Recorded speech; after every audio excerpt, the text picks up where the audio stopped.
as we went through the playoffs this year, have continued to go through the playoffs this year, how hard is it for you not to just push all the chips to the center of the table when we have a finish at the Charlotte Road Course like we had, and we had a finish a couple weeks ago at Martinsville like we had?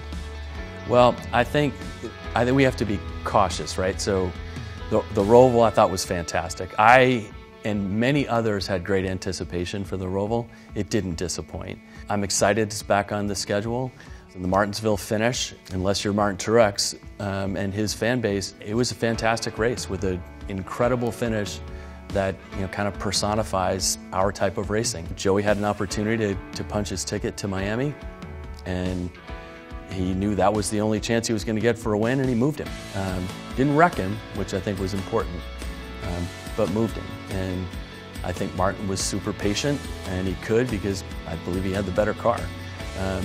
So with that said, we have to be cautious that in 2020 or 2021, all the tracks that have a road course inside of them, hey, let's do all Rovals all the time with those tracks. There's a specialness that came with the Roval, right? There's a specialness that comes with not always doing short tracks. There's a specialness that comes when you go to Sonoma, when you go to Watkins Glen. So I'm not suggesting we're not going to have more of them. I actually think we will.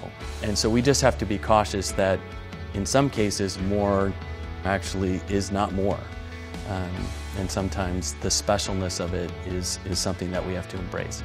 Again, I'm not suggesting that we won't make changes and we won't have more. I believe we will. But I think there is a point too. That's what makes our racing so great, is that every time you go to a racetrack, it's going to be different.